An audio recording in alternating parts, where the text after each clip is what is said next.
Qual o efeito político da invasão ao parlamento no domingo, dia 8 de janeiro?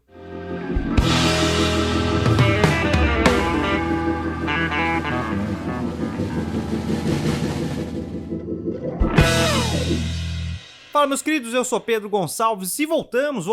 A semana que eu pensei em voltar acontece no segundo domingo, na segunda semana do mandato Lula 3. Nós tivemos os atentados, os atos de vandalismo lá na sede, no parlamento lá em Brasília, algo pesadíssimo, e vamos falar sobre os efeitos disso. Primeiro de tudo, serão presos como estão sendo.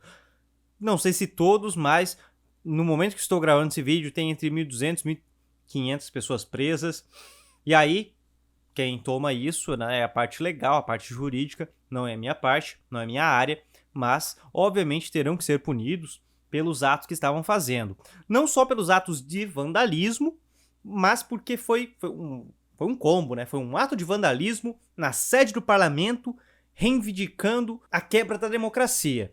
Porque você estava quebrando, e foi terrível, né? A lástima de tudo que quebraram, infelizmente, quebraram física e simbolicamente. No momento que você está rasgando, enfim, uma tristeza, aquilo tudo lá para a nossa democracia. E aí você está quebrando tudo na sede do parlamento, onde a nossa democracia acontece, os três poderes ali, e você está reivindicando, pedindo intervenção militar. Ou seja, você quebra totalmente. Logo o Brasil, que tem uma democracia recente, quem pede isso não sabe a tristeza que foi uma ditadura. Obviamente vão ser punidos por estarem fazendo o que estavam fazendo, aonde estavam fazendo e pelo que estavam pedindo. A questão ali de como pode acontecer aquilo, se alguém foi conivente, não foi conivente, novamente vai ficar para aquela área. A questão é, essas pessoas serão presas e quem apoiou vai se queimar muito. Isso foi uma mensagem muito importante. Primeiro, a mensagem que transmite a nossa democracia, o nosso sistema, as nossas instituições não aceitam atos antidemocráticos. Nós lutamos e defendemos a nossa democracia. Essa foi uma mensagem bem nítida.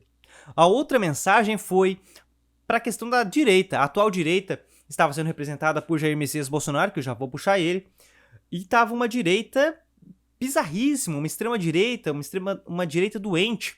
Isso foi a nossa versão da invasão ao Capitólio. Infelizmente, o Brasil tende, né, nos últimos tempos, estava copiando, importando o pior que há na direita americana, que não é a melhor direita a ser analisada. Se a gente estuda politicamente, a direita americana não é a melhor a ser analisada, principalmente a extrema-direita americana. Bolsonaro quis se tornar um Trump da América Latina, na verdade não era esse termo, né? Um Trump do tropical, algo assim. Enfim, a questão é, Bolsonaro não é um bom político. Bolsonaro tem uma carreira política patética, desde quando era deputado, também ao seu mandato como presidente foi um mandato patético, que só agradou aqueles que queriam aquela narrativa, queriam a imagem, a figura que ele vende, mas não a política de fato, não a ação política que Bolsonaro faz, até porque sua ação política também foi fraca. E é uma direita que estraga a própria direita. E isso que tem que ser pensado, que é o momento da direita brasileira repensar. Peraí, não é esse o caminho. Não é isso que nós queremos. Nós queremos uma direita democrática, que para esses ultra-bolsonaristas são de esquerda. Não, longe disso. O liberal, a pessoa de direita democrática, que é chamado de esquerda, por essa doença, pelos bolsonaristas, é puramente uma doença, uma cegueira política, e uma narrativa que sai da questão real e vai vai além da ideologia, e criou-se, né, essa figura, esse mito do que Bolsonaro representa. Então é o momento da direita brasileira pensar, opa, peraí, não é aí pelo caminho, não é esse o caminho, nós temos que ser uma direita democrática, nós temos sim que discutir, debater ideias com a esquerda, mas de forma democrática. Então por que foi um tiro no pé, não só de Bolsonaro, mas Bolsonaro estava quieto, não foi ele que... O silêncio é sim uma forma de ser conivente. O silêncio é sim uma forma de ser conivente e dá pra fazer um vídeo só sobre isso. Mas, não só de Bolsonaro, como de qualquer político que ou passou pano, ou defendeu, ou fomentou aquilo ali. Porque você está indo contra, e a gente já falou disso aqui no canal, você está indo contra o que lhe permite ser um político. O que lhe permite estar na casta política, estar no estado de poder que você está, é justamente a nossa democracia, justamente A eleição é justamente o que elegeu o Bolsonaro dos 30 anos, que pouco projeto ele fez, é aquilo ali que garante. Eu vou também falar sobre a urna eletrônica, tal, que o pessoal estava questionando, né, o nosso processo eleitoral. Ridículo também, um discurso barato, mas que só serve para fomentar e questionar as instituições democráticas. E aí você tem Bolsonaro e outros políticos que estão se queimando.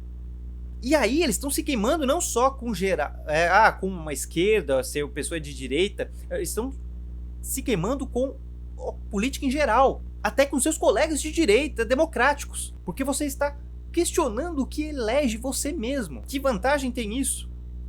Como você questiona o que lhe dá o poder, literalmente lhe deu o poder político. E aí, quando tem só os ataques à democracia, é uma coisa, erradíssimo, criminoso, mas é uma coisa.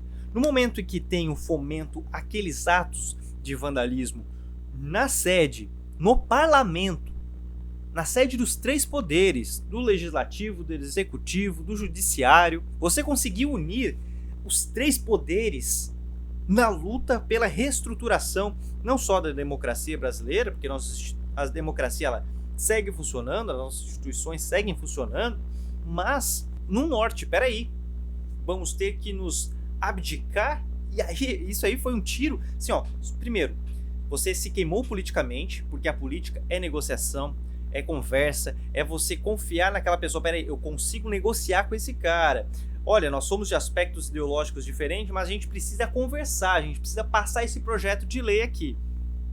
Você se queimou com essa galera, as pessoas, você perdeu a confiança, né? O político ele precisa ter essa confiança. Um no outro, o político só pensa em dinheiro, o político só vê dinheiro. Cara, dinheiro é uma coisa. Sim, é o seu negócio ali, você vai negociar alguma coisa, mas a confiança é muito importante no meio político. Você precisa falar assim, ó, olha, eu consigo conversar com esse cara, eu consigo negociar com essa pessoa. No momento que você mostra que não é confiável, você dá um tiro na sua própria, você se queima entre os próprios políticos, que é importante negociar. E por que foi um tiro pela culatra? Porque no momento em que você estava com uma oposição muito grande, críticos ao governo Lula III, uma crítica ferrenha, Lula ali não tendo a maioria na Câmara e no Senado, conseguindo conversar, trazendo União Brasil, trazendo PSD, conseguindo articular, como Lula historicamente sabe muito bem articular, você estava ali com o mercado receoso, na questão de Fernando Haddad na Fazenda, natural, porque o mercado sempre fica receoso com um governo de esquerda. E aí, quando você tem muitas coisas contra Lula, você criou o momento perfeito para juntar os três poderes. E aí Lula rapidamente se une com o Senado, se une com a Câmara, com o Supremo Tribunal Federal, conseguiu fazer com que esses chamassem os governadores e se unissem em uma reunião, articulassem formas de mostrar como estão ali para defender a democracia. Você permitiu uma articulação ao governo que quer ser oposição para ele conseguir unir e negociar até com aqueles que são contrários às suas ideias. E aí você permitiu que houvesse articulação. O que estava tendo dificuldade e não havia ainda o que ter, você permite um momento perfeito para ter uma articulação. Teve uma reunião com os governadores, com todos os governadores, antes da então reunião que Lula queria fazer no dia 27 com os governadores para entender a principal demanda de cada estado, para ver se conseguiam trabalhar em obras, conseguir verbas, que já era uma articulação para conseguir até governadores da sua oposição. Ou seja, os políticos que apoiaram isso se queimaram e foi um tiro pela culatra, porque permitiu ainda mais uma estrutura política ao governo que quer ser oposição. E aí você como eleitor, ficar falando mal do Lula, tem que atacar mesmo, tem que quebrar mesmo, pipipi, popopó, defendendo esses atos, preste atenção no que você está defendendo, né? Cuidado com o que você está defendendo. Uma coisa é o eleitor sendo massa de manobra, recebendo uma narrativa, recebendo uma mensagem e emitindo. Outra é você, como uma figura política, como um articulador político, fomentar, investir nisso. Não investir só na questão financeira, mas investir em dar argumentos para que aquilo aconteça. Bolsonaro obviamente está com medo, porque ele conseguiu que todo mundo, se já tinha uma forte crítica interna no sistema, nas instituições políticas, ao comportamento de Bolsonaro, agora mesmo tudo se virou contra aquilo ali. Então foi um grande tiro no pé. Foi muito positivo para o atual governo no sentido de conseguir uma união e uma conversa antes mesmo do que queria com as demais forças, com a Câmara, com o Senado, com o Supremo, com os governadores. A invasão ao nosso parlamento só fortaleceu o atual governo. E não só o atual governo, como fortaleceu as nossas instituições que mostram sim que estão funcionando e que estão muito atentas à defesa da democracia, que abdicam de disputas ideológicas e narrativas para trabalhar em conjunto, como foi a saída da reunião, simbólica e muito bonita. O simbolismo daquilo ali é a força das instituições brasileiras. O presidente pode não gostar ou não, foi eleito democraticamente. Ah, mas é bandido, tá, ok. Aí é um assunto judicial, jurídico. Ele está em liberdade, ele está elegível, se tornou elegível, foi eleito democraticamente. É isso. Não gostou? Na próxima eleição, torça para o seu candidato ser uma boa oposição e vote nele. Mas não lute contra a democracia, não queira que volte um regime ditatorial. É absurdo. Então essas invasões só serviu para fortalecer o atual governo e principalmente as nossas instituições que se mostraram muito atentas na questão de punir quem age contra a democracia.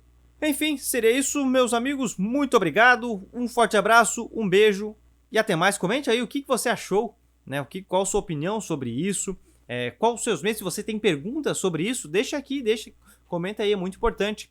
Um forte abraço, um beijo e até mais.